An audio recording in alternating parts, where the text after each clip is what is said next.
Tentang 10 fitnah yang akan melanda di akhir zaman. Ma'asyiral muslimin yang dimuliakan Allah Subhanahu wa taala. Hudzaifah ibnul Yaman radhiyallahu an suatu ketika bermajlis dengan Amirul Mukminin Umar bin Khattab radhiyallahu an, sahabat-sahabat yang lainnya. Kemudian Umar radhiyallahu an mengatakan, ayyukum sami'a Rasulullah sallallahu alaihi wasallam yadhkurul fitan.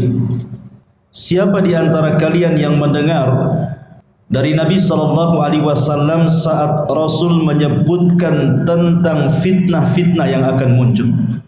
Faqala qaumun, maka sebagian para sahabat mengatakan, nahnu sami'na, ya kami mendengarnya. Faqala la'allakum ta'nuna fitnatar rajuli fi ahlihi wa jarihi. Maka Umar mengatakan, boleh jadi yang kalian sangkakan itu kalian mendengar soal fitnah seseorang, keluarga dan tetangganya.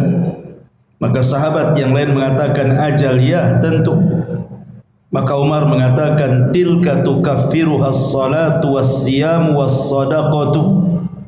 Kalau hanya itu fitnah-fitnah yang kalian maksud, itu bisa dihapus dengan salat, puasa dan sedekah. Walakin akan tetapi, kata Umar, yang aku tanyakan bukan itu. Ayyukum sami'an nabiyya sallallahu alaihi wasallam yadhkurul lati tamuju maujal bahri.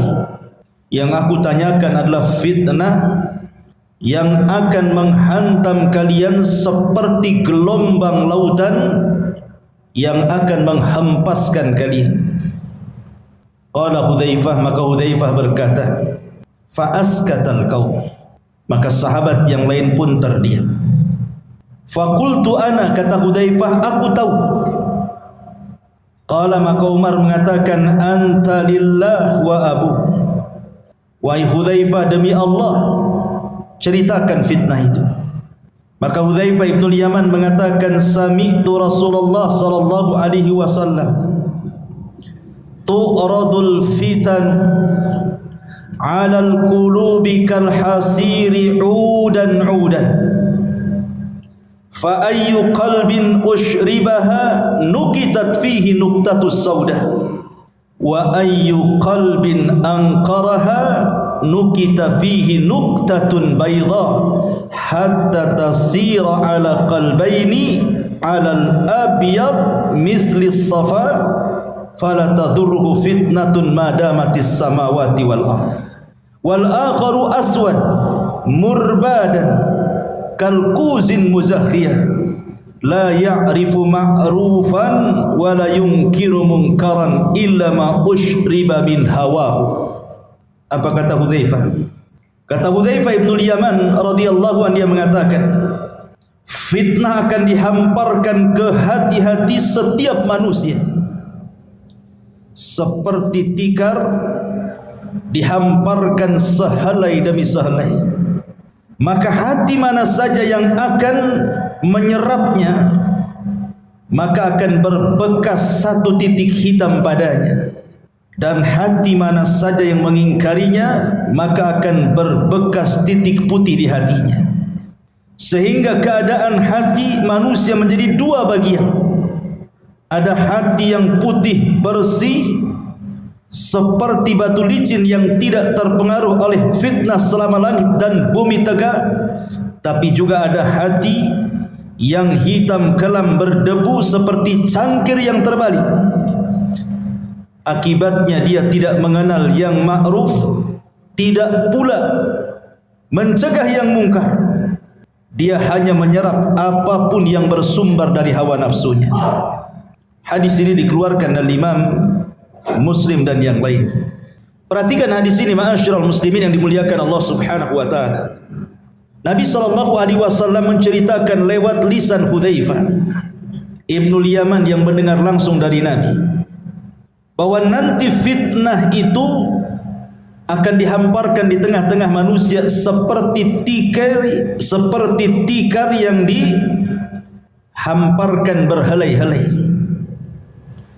Kemudian kata Hudzaifah ibn Yaman, beliau mengatakan, fa ayyu qalbin ushribaha, siapapun yang kemudian punya hati dan menyerah fitnah itu, maka hatinya akan diletakkan titik hitam. Siapapun yang mengingkari fitnah itu, maka Allah akan letakkan titik putih di hatinya. Di sini Nabi SAW mengisyaratkan bahwa di akhir zaman akan banyak fitnah yang muncul, dan fitnah itu mengotori hati setiap manusia kecuali orang-orang yang Allah rahmati. Kenapa di sini Nabi SAW bicara soal hati? Karena masuknya fitnah itu dari hati.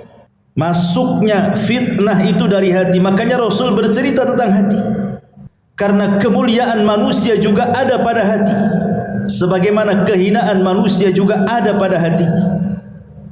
Lihat ketika Allah Subhanahu wa taala bersumpah dengan wattini wazaitun wa turi sinina wa hadzal baladil amin. Allah bersumpah dengan apa? Dengan dua buah. Yang pertama tin dan zaitun, yang kedua bersumpah dengan dua tempat, Tur, maksudnya bukit Tur di mana Musa mendapatkan Taurat, wa hadzal baladil amin, dan juga dengan Mekah. Apa kaitannya dua tempat dengan dua buah itu? Bukit Tur adalah bukit yang sangat suci, makanya Allah katakan muqaddasi Tuah, bukit yang disucikan. Dan Mekah juga negeri yang disucikan oleh Allah Azza wa Jalla. Lalu apa kaitannya dengan tin dan zaitun? Tin dan zaitun itu maksudnya diarahkan ke Palestina, karena di Palestina inilah banyak tumbuh tin dan zaitun, maksudnya Masjidil Aqsa. Jadi Allah bersumpah dengan tempat-tempat suci. Aqsa tempat suci, Bukit Tur tempat suci, Mekah juga tempat suci. Kemudian setelahnya Allah Subhanahu wa taala bicara soal kondisi dua manusia. Manusia yang pertama fi ahsani taqwim, sebaik-baik ciptaan, dan manusia yang kedua aradatnahu fi asfala safilin, manusia yang direndahkan serendah-rendahnya, bahkan boleh juga lebih rendah dibandingkan binatang. Dari sini menunjukkan bahwa kebersihan hati itu bisa mengangkat derajat manusia, dan kekotoran hati itu bisa merendahkannya. Makanya Allah mengatakan qad aflaha man zakkaha wa qad khaba man dassaha. Sungguh beruntung orang-orang yang membersihkan hati, dan sungguh rugi dan tidak beruntung orang-orang yang mengotorinya. Ma'asyiral muslimin yang dimuliakan Allah Subhanahu wa taala, dari sini kita bertolak bahwa nanti di akhir zaman hati kita akan diuji dengan berbagai macam fitnah. Kalau hati kita mudah mendapatkan fitnah, maka Allah letakkan titik hitam dalam hati kita. Ketika semakin banyak titik hitam itu, maka hati akan susah dapat hidayah. Makanya Rasul mengibaratkan kalkuzi muzahiyah, seperti cangkir yang terbalik. Anda tahu cangkir? Inilah cangkir. Ini cangkir. Kalau dibalik, maka tidak akan ada lubang di belakangnya. Walaupun kita isi air cangkir yang terbalik itu, air tidak akan pernah masuk ke dalam cangkir itu. Begitulah hati yang hitam, dimasuki hidayah dia tidak akan masuk. Dia tidak mengenal yang ma'ruf, mereka justru malah kenal dengan yang mungkar. Setiap yang disuruh oleh hawa nafsunya dia terima.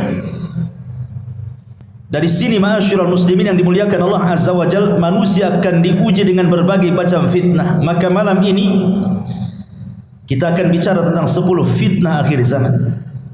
Ma'asyiral muslimin yang dimuliakan Allah Azza wa Jalla, sebelumnya kita akan membahas satu hadis dari Abi Hurairah radhiyallahu anhu. Nabi sallallahu alaihi wasallam bersabda, "Badiru bil a'mali fitanan ka qita'il lailil mudlim." Yusbihur rajulu fiha mu'minan wa yumsi kafira, wa yumsi mu'minan wa yusbihu kafira, yabi'u dinahu bi aradin minad dunya. Dari Abu Hurairah radhiyallahu an, Rasul bersabda, bersegeralah kalian memperbanyak amal saleh sebelum datang fitnah seperti penggalan gelap di malam hari. Di mana ada seseorang nanti di akhir zaman, paginya dia beriman, sorenya sudah kafir. Sorenya beriman, paginya pula dia kafir, karena menjual agamanya dengan kehinaan dunianya. Para ulama menyebutkan 3 faedah dari hadis ini. Pertama, hadis ini memberikan motivasi kepada kita agar bersegera untuk banyak-banyak beramal saleh sebelum datang waktu di mana kita tidak mampu beramal lagi. Di sini ada faedah agar kita segera beramal saleh sebelum datang waktu kita tidak bisa melakukannya. Makanya Nabi SAW dalam hadis yang lain mengatakan apa? Badiru bil a'mali sab'ah. Bersegeralah kalian sebelum datang 7 perkara.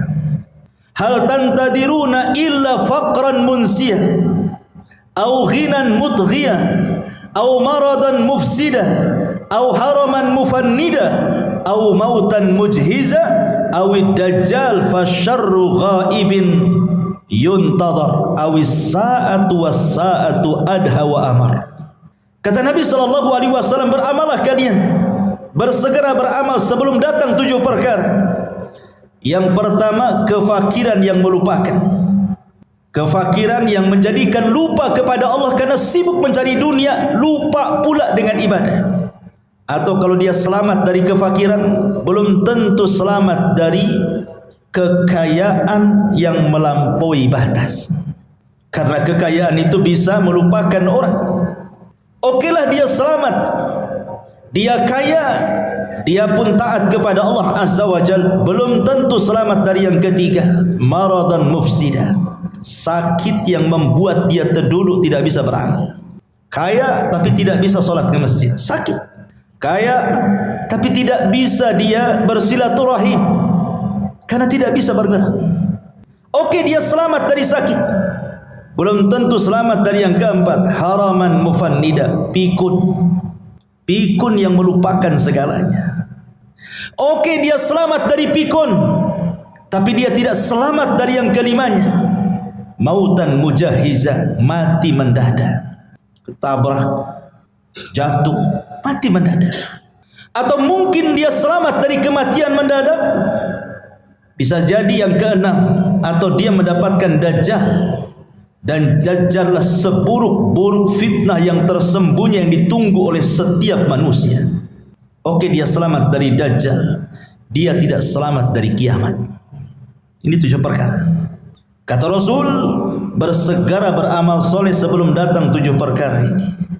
Kemudian faedah yang kedua dari hadis ini memberikan satu isyarat bahwa di akhir zaman nanti akan banyak terjadi berbagai macam fitnah, di mana datangnya fitnah ini beruntun, belum selesai yang ini datang yang itu, belum selesai yang itu datang yang lainnya pula. Makanya Nabi SAW juga mengatakan, badiru bil a'mali sittah, bersegeralah kalian untuk beramal soleh sebelum datang 6 perkara. Imaratus sufaha, munculnya para pemimpin-pemimpin jahil yang merusak agama dan dunia. Kasratus syurat, banyaknya keamanan negara karena banyak kerusuhan di mana-mana. Wa bai'ul hukmi, jual beli hukum di pengadilan, membayar pengacara, membayar saksi, menyogok hakim.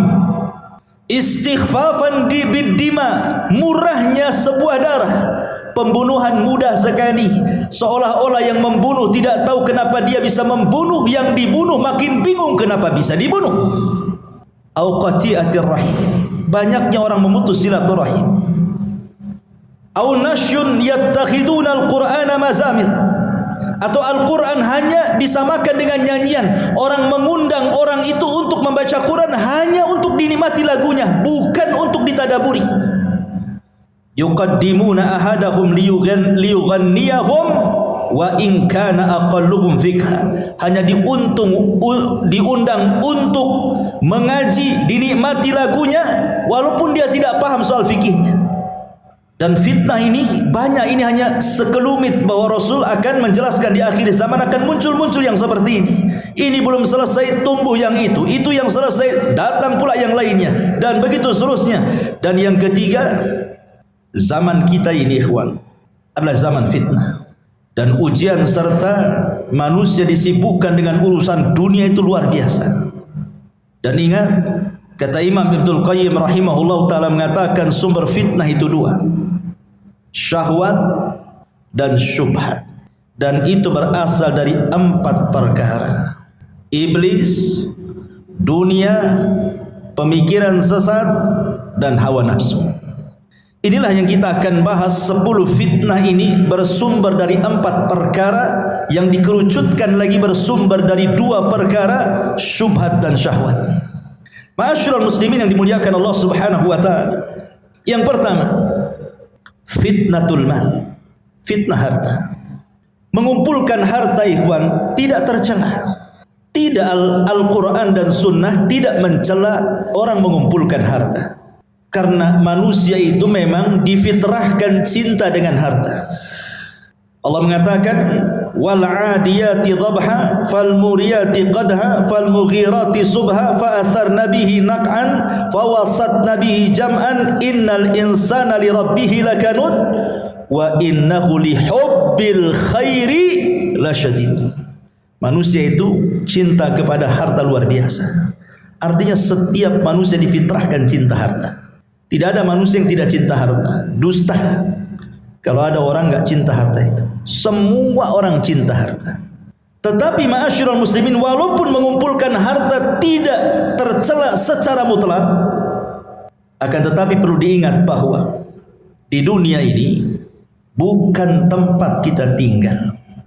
Artinya kalau ada orang dari muda sampai tua hartanya banyak, sampai mampu kembali apa saja yang ia kehendaki, tetap saja dunia itu pendek bagi dia. Ada masanya dia meninggalkan harta itu.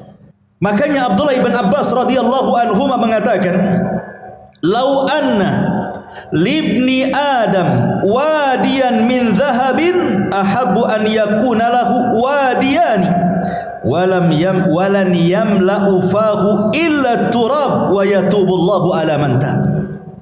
Kalaulah anak Adam ini meminta 1 lembah emas dan Allah berikan, pasti dia berkehendak untuk mendapatkan lembah-lembah emas yang lainnya. Itulah fitrah manusia. Ada orang yang berkeinginan, saya kalau sudah punya rumah, punya kendaraan, punya ini, punya itu, sudahlah, saya akan tenang-tenang, saya akan menikmati. Rupanya tidak juga. Setelah keinginannya tercapai, rupanya makin gila lagi keinginannya. Begitulah harta ikhwatu fiddin muliakan Allah Subhanahu wa taala menjadi fitnah. Fitnah bagi pemiliknya. Ma'asyiral muslimin yang dimuliakan Allah Azza wa Jalla, dari segi mana fitnahnya harta itu? Begini ikhwan, kenapa harta menjadi fitnah itu? Kalau orang terus mencari harta, keinginannya tercapai, rumah sudah kebeli, kendaraan sudah kebeli, dia pun mampu membuat usaha, hartanya banyak. Terkadang manusia takut kalau seandainya kekayaannya hilang. Ketika ada kekhawatiran hilang hartanya, inilah kemudian dia berubah menjadi jahat. Makanya Allah Subhanahu wa taala mengatakan, wa minhum man ahadallah la in atana min fadli lanasaddaqanna wa lanakunanna minas salihin falamma atahum min fadlihi bakhilu bihi wa tawallaw wa hum mu'ridun. At-Taubah 75-76. Ada di antara manusia yang berjanji kepada Allah Subhanahu wa taala, kalau Allah memberikan kepadaku harta yang banyak, aku akan sedekah, aku akan menjadi orang baik. Ketika Allah berikan betul-betul harta itu, apa yang terjadi? Bakhilu bihi, dia pun menjadi orang yang paling bakhil. Kemudian wa tawallaw wa hum mu'ridun, dia pun berpaling dan tidak mau dekat dengan Allah Subhanahu wa taala. Disitulah letak fitnahnya. Orang kalau sudah kemudian punya harta, takut pula dia kehilangan harta. Karena dia takut kehilangan harta, bukan dia yang kuasai harta, harta pula menguasai dia. Disitulah bahayanya. Makanya ketika Allah Subhanahu wa taala menguji kita dengan zakat dan sedekah, perhatikan. Terkadang kita harus memberi zakat dan sedekah kita ini kepada orang yang tidak ada kait mengait dengan usaha kita. Orang yang kita kasih itu terkadang dia tidak membantu usaha kita, bahkan mungkin gak kenal kita dengan dia, tapi kita dituntut memberinya, padahal dia tidak punya andil dengan kekayaan kita. Itu ujian harta namanya. Bisa kita memberi kepada orang yang tidak kenal dengan kita. Lain kalau seandainya kita memberi pekerja dalam usaha kita, wajar karena dia andil dalam usaha kita. Ini orang gak pernah kerja sama kita, tidak pernah memberi modal sama kita, kenal pun tidak, tahu-tahu menjulurkan tangannya minta sedekah dari kita. Di sini diuji oleh Allah, mau memberi atau tidak. Disinilah fitnah harta itu muncul. Makanya Qarun adalah orang yang paling dekat dengan Nabi Musa, ahli dan pakar Taurat. Ketika membaca Taurat paling indah suaranya. Orang suka dengan Qarun. Itu lagi miskin-miskinnya. Setelah dibentangkan kekayaan kepada Qarun, mulailah dia jahat. Kalla innal insana la yatgha an ra'ahu istaghna. Sekali-kali jangan begitu. Terkadang ketika Allah bentangkan kehidupan dunia, melampaui batas pula anda. Ketika Nabi Musa disyariatkan zakat, kemudian menyuruh orang untuk mengambil zakat dari Qarun, apa kata Qarun? Innama utituhu ala ilmin indi. Enak saja kau datang ngambil zakat dariku, sementara kekayaanku ini hasil jerih payahku. Lelah letih aku mencarinya. Qarun menjadi bakhil. Ma'asyiral muslimin yang dimuliakan Allah Azza wa Jalla, inilah fitnah harta yang sangat bahaya. Makanya Rasul mengatakan likulli ummatin fitnah wa fitnatu ummatil mal. Setiap umat itu ada fitnahnya, dan fitnah umatku adalah harta, kata Nabi sallallahu alaihi wasallam. Ma'asyiral muslimin yang dimuliakan Allah Subhanahu wa taala. Apalagi kalau kita lihat di zaman sekarang ini, zaman globalisasi. Zaman di mana orang mampu mengakses yang jauh menjadi dekat. Tontonan setiap hari kita bisa lihat di televisi, YouTube dan semua media-media massa. Lihat yang dipertontonkan di hadapan kita. Terkadang sinetron-sinetron, film-film, semua bicara kemegahan. Konten-konten YouTube hanya bicara soal rumah megah, kendaraan megah, tanah luas, macam-macam. Sementara yang nonton itu orang-orang miskin, orang-orang susah. Kebayang dia kepengen seperti itu. Tengok tetangga rumahnya makin besar, kebayang kapan saya seperti dia. Akhirnya ketika itu bayangannya lupa dengan yang di atas, karena dia ingin mengejar hayalannya. Di situ fitnahnya. Ma'asyiral muslimin yang dimuliakan Allah Subhanahu wa taala. Padahal kalau kita melihat hakikat harta, kata ulama, at-tajmi' wa tafriq. Harta itu sebenarnya hanya dikumpul-kumpul, habis itu ditinggal. Coba lihat orang-orang yang kaya miliarder itu, triliunan uangnya itu, kekayaannya masih numpuk di atas bumi, dia pula sudah pulang ke bawah bumi. Siapa yang menikmati itu? Dia lelah mencari harta, lelah berkeringat dari muda sampai tua jadi orang kaya. Habis itu terkena penyakit, mati. Dia belum sempat menikmati kekayaannya. Siapa yang menikmati? Ahli warisnya. Terkadang ahli warisnya tidak bersyukur dengan kekayaan ditinggalkan orang tuanya. Tidak ada pun dia bersedekah untuk orang tua yang sudah mewariskan hartanya, kan? Itulah fitnah harta di sini. Tajmi wa tafriq. Ini yang pertama. Yang kedua, fitnatul jah. Fitnah kedudukan.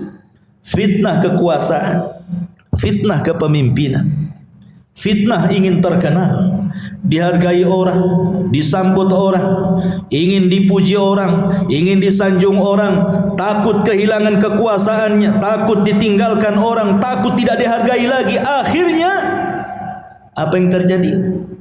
Dia pun toghah, persis seperti Fir'aun, toghah melampaui batas. Karena memang tabiat fitnatul jah ini ikhwan, fitnah kekuasaan ini identik dengan fitnah keserakahan. Orang kalau sudah berkuasa, dia tidak mau jatuh lagi, karena sudah enak duduk di kursi, tak mungkin dia pula duduk di lantai. Sehingga dengan daya upaya dia akan mempertahankan itu. Lalu fitnahnya di mana? Fitnahnya di sini ketika dia berpikir akan jatuh. Dia sudah terbayang itu. Sudah tidak ada lagi acara-acara resmi kerajaan, pemerintah, tidak ada lagi sambutan-sambutan, tidak ada lagi sanjungan-sanjungan, tidak ada lagi pujian-pujian, tidak ada lagi semuanya halaka anni sultaniyah, hilang kekuasaannya. Umar bin Abdul Aziz rahimahullahu ta'ala, ketika dia sedang sakit parah, dia minta dipapah ke kuburan. Kemudian dia pandang kuburan itu, kemudian dia menangis. Kemudian dia berteriak dan mengatakan, ma aghna anni maliyah halaka anni sultaniyah, katanya. Kalau seandainya aku mati, kata Umar bin Abdul Aziz, tidak ada manfaat harta yang menumpuk di depan saya, tidak pun kekuasaan akan hilang begitu saja. Belum mati nih orang yang jatuh dari kekuasaan itu sudah stres dulu deh, karena sudah tidak ada lagi yang menghargai dia. Apalagi tabiat orang yang berkuasa itu, kalau sudah naik rezim yang lain, dia akan menjatuhkan rezim sebelumnya, dan begitu seterusnya itu. Dari zaman ke zaman seperti itu. Sehingga fitnahnya di sini. Akhirnya kemudian menghalalkan segala cara, yang penting naik ke sana, mau sikut kiri sikut kanan, mau menzalimi orang, mengambil hak orang, enggak peduli dia. Yang penting aman kedudukannya. Ini fitnah, ini luar biasa. Makanya Nabi SAW sampai mengatakan, madhibani ja'i'ani ursila fi ghanamin bi afsadalah min hirsil mar'i alal mali wasyarafi lidini. Kalau seandainya ada dua serigala yang dua-duanya lapar, kata Rasul, ini serigala belum makan 1 minggu, lapar, di depannya ada kambing. Tentu serigala ini akan mencabik-cabik kambing itu sampai kenyang, sampai robek, sampai rusak. Kata Rasul, kondisi kambing yang rusak dicabik dua serigala lapar itu tidaklah sebanding kerusakannya dibandingkan orang yang semangat mengejar harta dan kedudukan. Karena kalau dua serigala ini hanya memakan 1 kambing sudah kenyang, selesai. Tapi orang yang mengejar kedudukan, dia akan korbankan banyak orang. Dia akan korbankan, dia harus berdusta di situ. Terkadang harus mendolimi, terkadang harus menyakiti, tak jarang membunuh, naudzubillah. Makanya di sini kemudian Rasul mengatakan, rusaknya kambing yang diterkam serigala tidak seberapa tuh dibandingkan kerusakan orang-orang yang mengejar kedudukan. Naudzubillah. Kemudian yang ketiga, fitnatuz zaujati wa fitnatul aulad. Fitnah pasangan hidup dan juga anak-anak. Di zaman Nabi SAW ada seorang sahabat yang ketika hendak hijrah ke Mekah, ke Madinah dari Mekah, dilarang sama istri dan anak-anaknya. Tidak boleh hijrah, masa kita akan tinggalkan tempat kelahiran kita. Akhirnya sahabat ini tak jadi hijrah karena dihalangi oleh keluarganya, digandoli oleh istri dan anak-anaknya. Tidak usahlah ikut-ikut hijrah ke Madinah itu, kita sudah enak hidup di Mekah, kalau kita ke Madinah mau tinggal di mana, bla bla bla bla, macam-macam mengeluh keluarganya. Tak jadi dia hijrah. Sudah bertahun-tahun, akhirnya adalah kesempatan dia menyadarkan istrinya, mau pula istri dan anaknya hijrah. Sampai di kota Madinah, dia merasa cemburu dengan kawan-kawannya yang dari awal sudah hijrah duluan. Mereka sudah menjadi alim ulama karena sudah bertahun-tahun belajar dengan Nabi SAW. Sebagian mereka sudah sukses dari segi dunia seperti Abdurrahman bin Auf, Utsman bin Affan, Abu Bakar dan yang lainnya.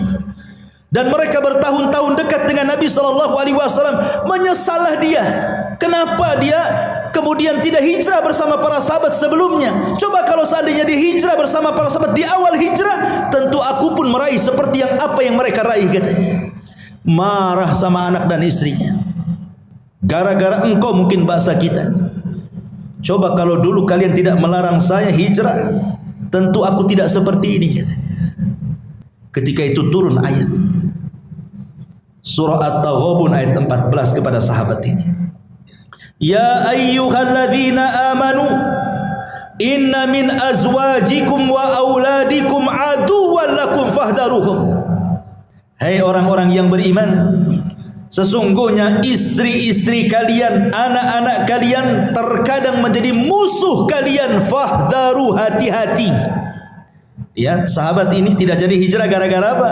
Digandoli anak istrinya kan? Jadi musuh, baik musuh secara ideologi atau musuh secara fisik. Musuh secara ideologi boleh jadi mungkin suaminya mau sedekah, ditahan sama istrinya, bang, janganlah sedekah, beli mobil, beli ini, beli itu, tak jadi dia. Anaknya kepengen ini, kepengen itu, tak jadi dia. Terkadang kebutuhan keluarga sudah dicukupi sebenarnya, bahkan lebih dari kecukupannya. Terkadang istri melarang kita untuk menginfakkan harta kita, padahal kita yang cari. Terkadang anak-anak juga demikian. Itu secara ideologi itu. Secara fisik ya sudah, na'udzubillah, banyak kita lihat di YouTube ada anak membunuh orang tuanya. Entah apa salah orang tuanya, kenapa sampai dibunuhnya. Akhirnya ketika sahabat ini mau marah kepada keluarganya ini, maka Allah Subhanahu wa taala katakan, wa in ta'fu wa tasfahu wa taghfiru fa innallaha ghafurun. Kalau engkau maafkan anak istrimu, kau berlapang dada, kau ampunilah kesalahan mereka, Allah zat yang maha pengampun lagi maha pengasih. Akhirnya dimaafkan. Ya sudahlah, sudah kadong begitu bahasa kitanya. Lihat, karena begini ikhwan, fitnah istri dan anak-anak itu terkadang kita ini mencintai Allah dan Rasulnya. Kita orang Islam pasti kita cinta dengan Allah, cinta dengan Rasulnya. Tapi terkadang kecintaan kita kepada Allah dan kepada Rasulnya ini tidak lebih besar dibandingkan kecintaan kita kepada istri dan anak kita. Itu masalahnya. Buktinya saja, ada orang kepala rumah tangga lah, anaknya tertidur di waktu subuh. Mungkin anak itu baru safar dari mana gitu, sudah besar anak itu. Kemudian malamnya ngobrol sampai kemudian dia baru 1 jam subuh baru tidur. Kemudian bapaknya ingin bangunkan anak itu sholat subuh. Apa kata istrinya? Janganlah pak, anak itu baru datang capek, baru 1 jam dia tidur, biarkanlah dia tidur, kata. Akhirnya kemudian suaminya sholat subuh sendiri, anaknya ngorok sampai terbit matahari. Kenapa orang tua ini membiarkan anaknya seperti itu? Karena sayangnya dia kepada istrinya dan sayangnya kepada anaknya. Itu di dunia. Di akhirat dia tidak sadar anak itu yang menyeret dia ke neraka. Ma'asyiral muslimin yang dimuliakan Allah Azza wa Jalla. Terkadang kita bapak-bapak ini dibuat durhaka dengan orang tua gara-gara istri. Banyak laki-laki yang durhaka dengan orang tua gara-gara istrinya kan? Padahal hak kita kepada orang tua itu porsinya lebih besar dibandingkan hak kita kepada istri kita. Kalau seandainya ada uang 1 juta, kemudian di situ ada 2 orang, 1 orang tua, 1 istri, kemana uang ini saya sedekahkan? Kata Rasul, Allah berfirman, yas'alunaka madza yunfiqun. Qul ma anfaqtum min khairin falil walidaini. Mereka bertanya-tanya kepadamu wahai Muhammad, kalau saya punya uang kemana saya sedekahkan? Maka katakan ya Muhammad, kata Allah, sebaik-baik sedekah itu berikan kepada orang tua. Tetapi berapa banyak istri yang mempengaruhi kita, akhirnya kita durhaka dengan orang tua kan? Sampai ada seseorang itu curhat dengan saya, menangis nih seorang suami. Karena dia lelah bekerja, dia harus sembunyi-sembunyi loh itu nyisipkan uang gajinya, karena setiap gajian langsung disambar istrinya. Jadi sisihkan sedikit-sedikit hanya untuk mengirim orang tuanya. Nangis dia. Kenapa harus izin sama istrinya? Dia yang cari kerja. Tidak boleh seorang suami seperti itu, dan tidak pun layak istri seperti itu. Masa kemudian suami disudurhaka dengan orang tuanya? Itulah kadang-kadang fitnah istri seperti itu kan. Atau lebih daripada itu, dibuatnya kita ini memutus silaturahim dengan kerabat. Setiap mau ngirim, mau ngasih bantuan, istri pula tak boleh kan? Akhirnya terputuslah silaturahim. Naudzubillah. Terkadang juga bisa bertengkar dengan tetangga lo gara-gara istri dan anak-anak kan Pak ya? Padahal yang salah anak kita sebenarnya. Kalau kita mau meneliti kasusnya, yang salah itu anak. Tapi kita kadang orang tua terpengaruh dengan sayangnya kepada anak, dilabraknya tetangga. Anaknya sudah akur salaman dengan sesama anaknya, kita pula 7 turunan dendamnya tak habis-habis. Ya kan? Fitnah. Ya.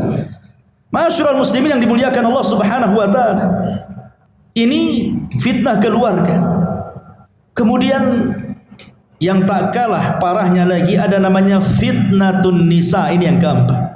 Fitnah perempuan.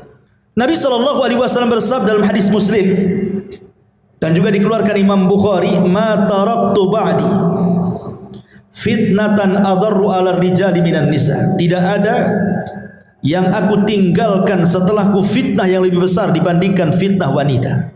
Kita lihat Adam dicipta dari apa? Dari tanah. Kalau Hawa dicipta dari siapa? Dari tulang rusuk Adam. Ahli tafsir mengatakan saat Adam tertidur diambil tulang rusuk yang paling bengkok, yang paling atas, yang dekat dengan jantung, diambil kemudian diciptakan Hawa. Kenapa saat tidur Adam diambil tulang rusuknya? Supaya Adam tidak benci dengan istrinya. Makanya saat tertidur diambil dan tidak terasa. Pas bangun nampak pula Hawa sudah di depan dia. Artinya tabiat laki-laki karena terbuat dari tanah, makanya dia bergelut dengan tanah kan. Antum yang bangun rumah, bangun ini, bangun itu untuk istri kan? Dari tanah. Rumah antum dari apa? Dari tanah lah. Dari pasir, dari apa-apa, semua dari tanah. Karena kita laki-laki tercipta dari tanah kan? Makanya kita bangun rumah. Karena istri tercipta dari tulang rusuk yang dekat dengan jantung, makanya fungsi istri itu menenangkan. Itu kalau yang berakal. Dapat pula istri yang tak berakal, habis lantung. Karena dia dekat jantung kan, diciptakan dari tulang rusuk yang paling bengkok, makanya dia dekat jantung untuk memberikan motivasi kepada suaminya. Tapi ternyata banyak pula kemudian wanita-wanita itu yang tidak bersyukur dengan suaminya. Ini masih mencakup fitnah wanita tapi masih istrinya. Masih istri kita maksudnya. Begini, Pak. Istri itu diciptakan untuk kita itu dalam rangka perhiasan. Jadi wanita itu sebenarnya perhiasan bagi laki-laki. Makanya ketika Nabi SAW mengatakan sebaik-baik perhiasan itu adalah istri yang soleha kan itu. Karena wanita itu perhiasan bagi laki-laki. Laki-laki lebih suka memandang perempuan dibandingkan barang-barang antik lainnya. Ya kan? Antum lebih suka memandang perempuan dibandingkan celana bagus, tas bagus, walaupun bermerek itu nggak tertarik. Coba dipajangkan satu perempuan yang cantik, nggak berkedip antum. Kalau sama celana berkedip-kedip lah. Ya. Karena memang wanita diciptakan jadi perhiasan bagi laki-laki. Makanya kenapa kenikmatan laki-laki itu lebih banyak dikasih perempuan di sorga. Karena memang difitrahkan laki-laki itu hanya suka perempuan. Kalau yang lain bosan, kalau perempuan tidak akan bosan. Berbeda dengan perempuan. Perempuan itu bukan satu-satunya kenikmatan laki-laki. Ya, dia juga difitrahkan cinta dengan kita. Tapi kecintaannya bercabang. Ya cinta dengan suami, ya cinta dengan perhiasan, ya cinta dengan baju, dengan pakaian, dengan macam-macam. Makanya kenikmatan di sorga pun bercabang-cabang dia. Dia tidak dikasih bidadara banyak-banyak, satu aja suaminya. Karena di dunia saja perempuan itu dia tidak begitu suka dengan laki-laki.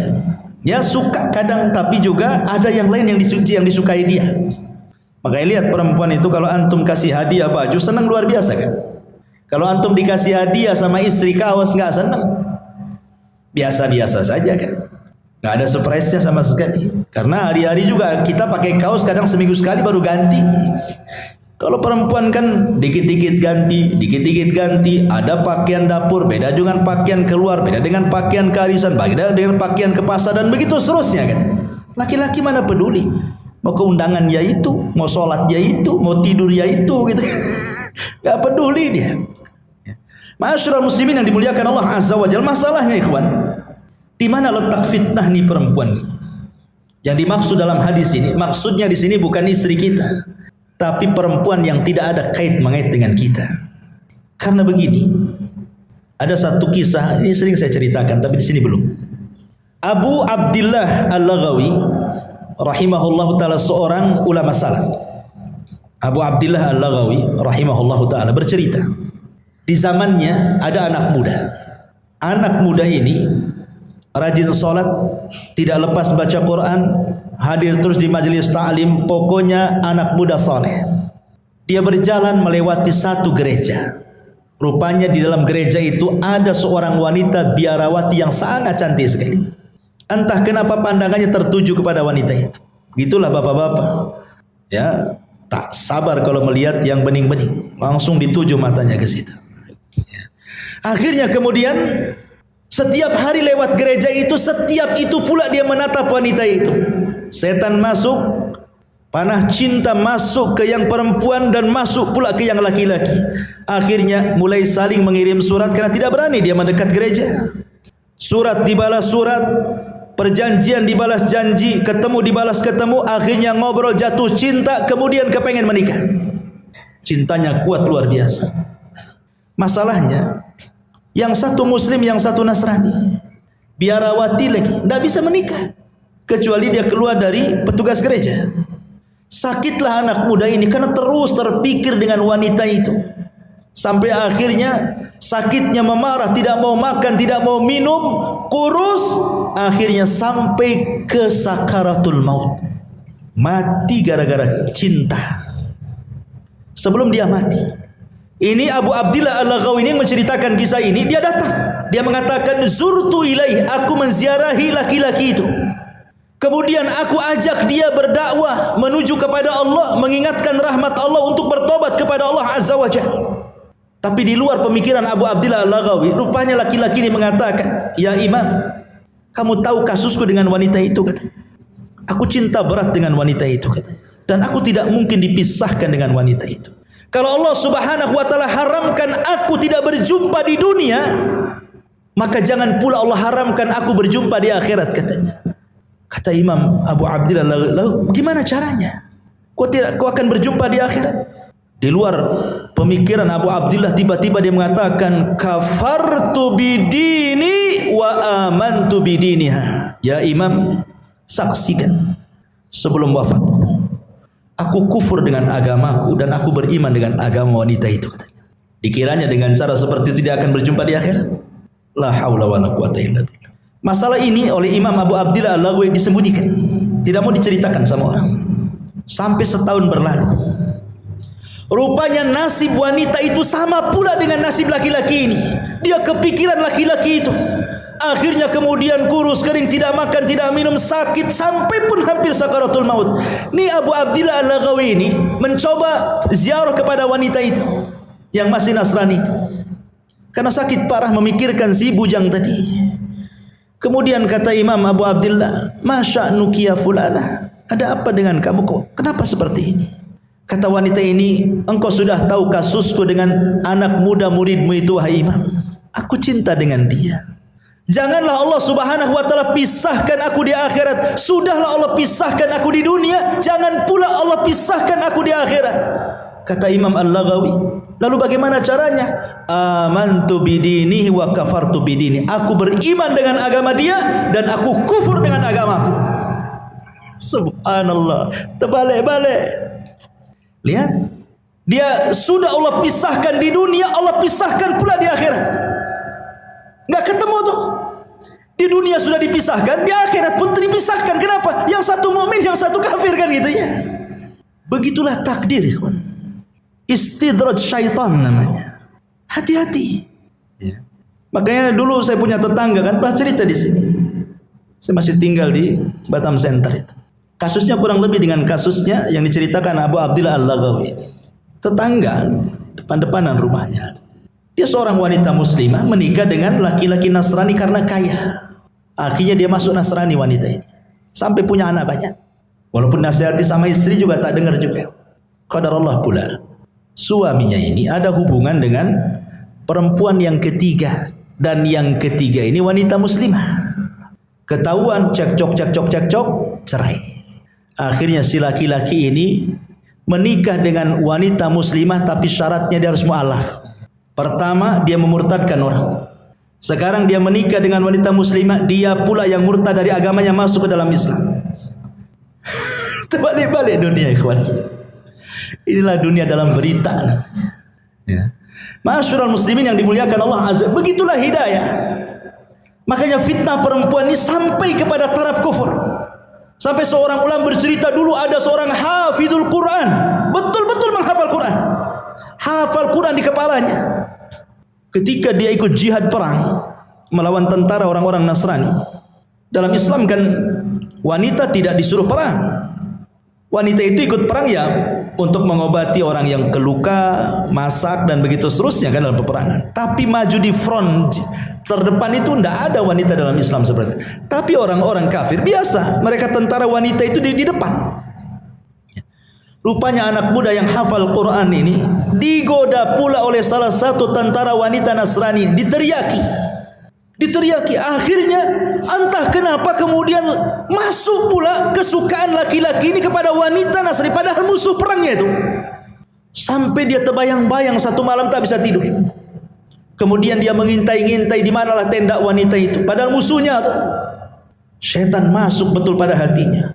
Sampai dia datang kepada komandannya yang Nasrani itu, ditunjukkan di mana wanita itu.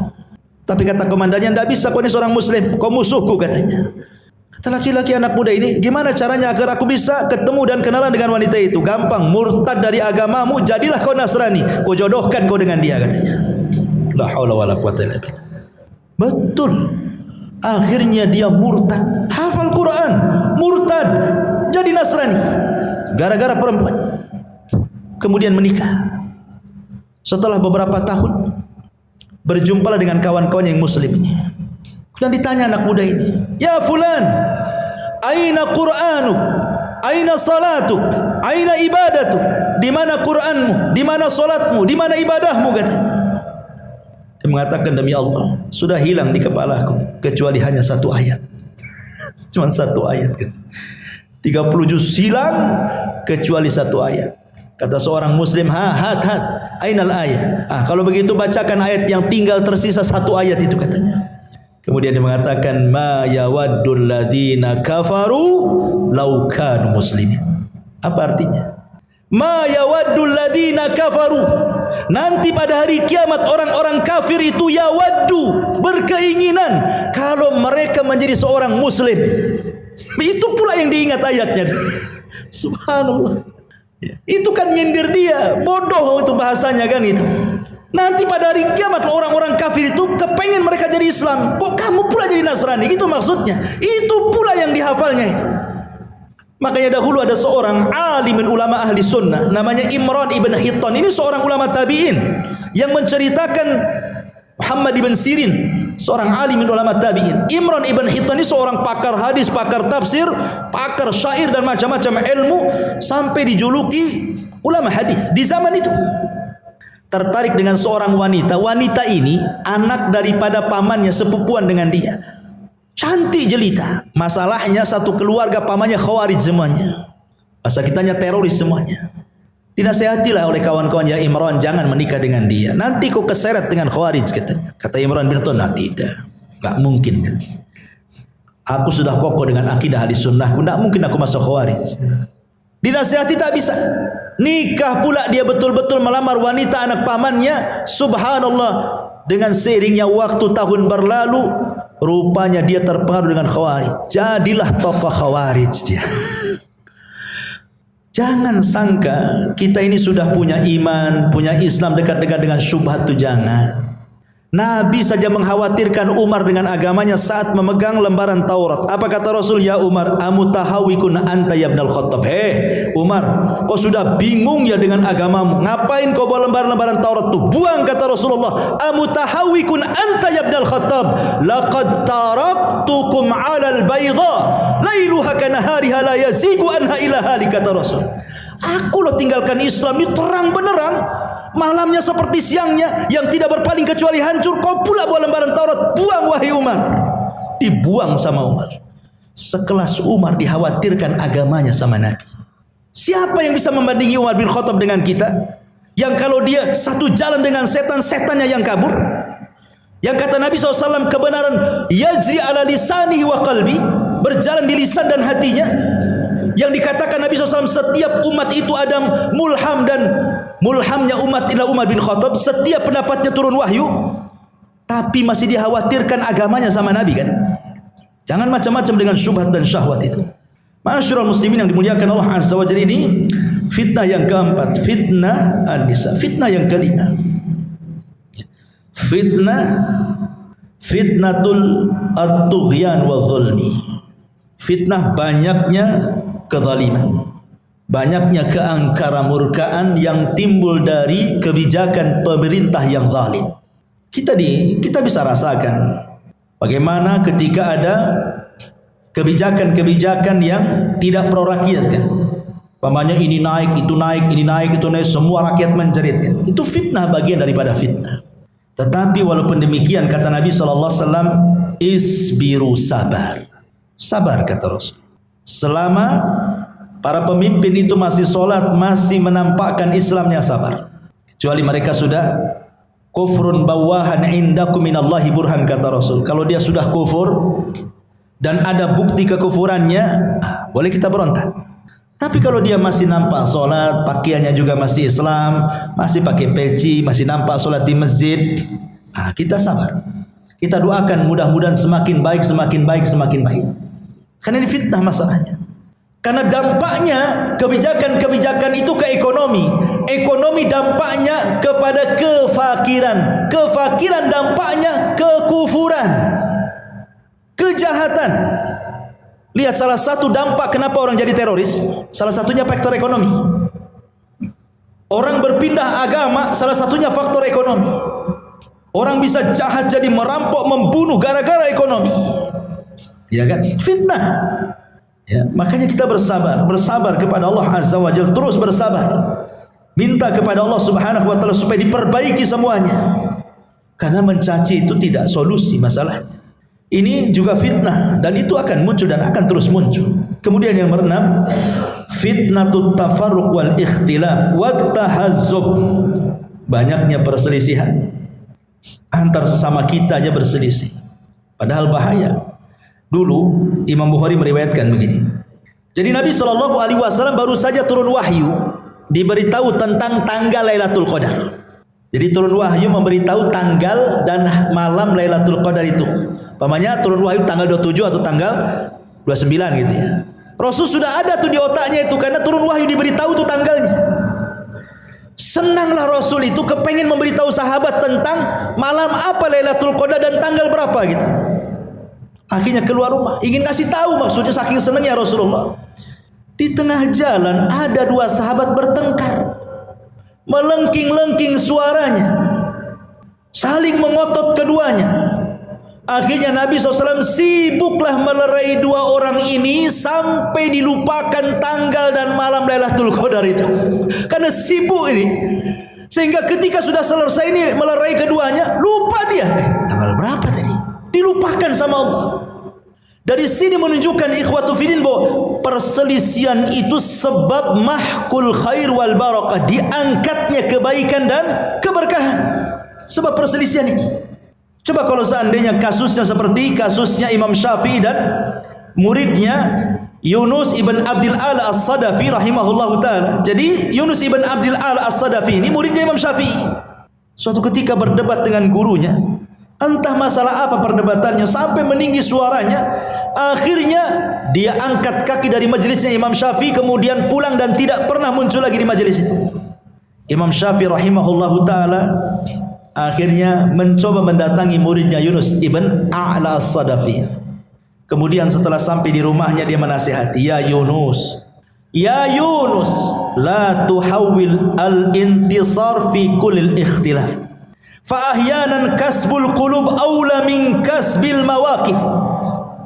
Yunus, kata Imam Syafi'i, janganlah setiap perselisihan itu kau bela habis-habisan pendapat, karena menutup hati supaya terus bersama itu lebih utama dibandingkan mempertahankan pendapat. Bukankah persamaan kita lebih banyak dibandingkan perbedaan? Ya Yunus la tahdamil jusur allati banaitaha wa abbartaha farubbama tahtaj lil audati yauman ma. Wahai Yunus, janganlah kau hancurkan tu jembatan itu yang engkau sudah bangun sendiri dan kau lewati. Boleh jadi suatu hari kau pengen lewat jembatan itu sementara sudah hilang pula jembatannya. Artinya kalau benci janganlah benci mati. Nanti kau juga akan datang lagi kepadaku, gitu maksud. Ya Yunus, wahai Yunus katanya, akrih al khata'a daiman wala tukrih al mukhti. Kau boleh benci dengan kesalahan tapi jangan pula benci orangnya. Ya Yunus intakidil qaul lakin ihtarimil qail. Yunus, silahkan kau kritik ucapan tapi hormati yang mengucapkannya. Fa inna muhimmatana an naqdi 'alal mardi la 'alal marid. Karena tujuan kita itu mengobati penyakit, bukan membunuh orang yang terkena penyakit. Maksudnya Imam Syafi'i ingin mengajarkan kepada kita, selama perselisihan itu bukan perselisihan yang boleh jadi mungkin kita keluar dari Islam, sesat akidah kita, ini masih masalah furu sesama kita. Terkadang luar biasa. Jangankan lagi sesama murid-murid, ustad-ustadnya pun dijauhi. Kadang-kadang ada orang seperti itu. Tak apa masalahnya. Dan itu terkadang dimunculkan karena fanatik. Fanatik buta kepada tokohnya, kemudian tidak mau tokoh yang lainnya. Dan itu bahaya. Dan ini adalah fitnah ikhtilaf ini. Ini sangat bahaya sekali karena akan melemahkan kaum muslimin dan akan bercerai-berai. Tidak ada lagi kekuatan. Kemudian yang nomor 7, fitnatu a'immatil mudillin. Fitnah munculnya para duat yang menyesatkan manusia. Kata Rasulullah sallallahu alaihi wasallam, "Innama akhwafa ma akhafu alaikum al-munafiqu alimul lisan." Sesuatu yang paling aku khawatirkan kata Rasul, sesuatu yang paling aku takutkan kata Rasul, munculnya para munafik yang lihai cara berbicara, pandai berdiplomasi, ngomongnya luar biasa, tapi isinya kesesatan semuanya. Makanya kita kadang-kadang lihat YouTube kan, banyak kali jadi ustad-ustad dadakan itu macam-macam itu seruannya. Sampai saya pernah ceritakan kan, ada seorang dai di Malaysia itu sampai mengklaim dia bisa menyelamatkan murid-muridnya dari neraka kan. Masuklah ke jamaah saya. Kalau kalian masuk neraka akan kulempar serbanku, tinggal tangkap ku masukkan ke surga. Enak kali. Masuk surga. Ada jaminan pula masuk jamaah dia. Ini multi level marketing atau ajaran Islam ini. Ya. Mau cari-cari banyak orang. Bukan begitu. Ya, bukan semudah orang itu naik surga. Naik surga itu darajat, naik susah. Kalau nerakanya darokat, tinggal jegur saja. Tak perlu belajar masuk neraka itu, tak perlu sekolah tinggi-tinggi. Beli saja minum khamar, minum, masuk neraka. Ma'asyiral muslimin yang dimuliakan Allah Azza wa Jalla. Kemudian juga karena waktu juga, yang ke-8, fitnatul qatli, fitnah pembunuhan yang disebut dengan al-haraj. Orang mudah membunuh. Zaman sekarang orang mudah membunuh. Kata Nabi SAW, al-qatil la yadri fima qatal wal maqtul la yadri fima qutil. Orang yang membunuh bingung kenapa dia bisa membunuh, orang yang dibunuh pula bingung kenapa pula bisa dibunuh. Enggak jelas alasannya, main bunuh-bunuhan begitu saja. Gara-gara waris, ya kan? Gara-gara masalah utang piutang, bunuh-bunuhan. Gara-gara soal dendam, bunuh-bunuhan. Macam-macam. Cemburu suami istri cerai, dibunuh pula istrinya. Nah, begitu seterusnya, ya. Kemudian yang nomor 9, ini yang paling bahaya, fitnatuddin, fitnah agama. Makanya kenapa Nabi SAW berdoa kepada Allah, Allahumma la taj'al musibatana fi dinina. Ya Allah, jangan jadikan musibah itu terkena kepada agamamu. Silahkan kau uji anakku, istriku, hartaku, usahaku, silahkan. Tapi jangan diuji agama. Karena kalau sudah yang diuji agama ini bahaya. Orang bisa kufur, bisa syirik, bisa macam-macam, enggak akan bahagia dunia akhirat. Makanya banyak-banyak berdoa kepada Allah, Allahumma la taj'al musibatana fi dinina. Ya Allah, jangan kau jadikan musibahmu menimpa agama. Dan yang terakhir tentu fitnah yang merangkum semua fitnah. Apa itu? Fitnatud Dajjal. Ini merangkum semua fitnah. Makanya surah Al-Kahfi itu Allah Subhanahu wa taala menceritakan tentang kisah Dzulqarnain. Bicara soal kekuasaan. Allah bicara tentang kisah Ashabul Jannatain, tentang harta dua kebun yang kufur. Kemudian yang ketiga kisah tentang Nabi Khidir dan Musa, kisah tentang ilmu. Kemudian kisah Ashabul Kahfi, kisah soal agama. Karena fitnah itu bisa saja dari agama, bisa saja dari dunia, bisa saja dari kekuasaan, bisa saja dari pemikiran. Dan itu ada pada Dajjal. Makanya kenapa kita disuruh membaca surah Al-Kahfi? Karena terangkum 4 fitnah ini ada pada Dajjal. Wallahu a'lam bishawab. Ini yang bisa sampaikan. Mudah-mudahan ada manfaatnya. Subhanakallahumma bihamdika asyhadu an la ilaha illa anta astaghfiruka wa atubu ilaik. Allahu ta'ala alam. Assalamualaikum warahmatullahi wabarakatuh.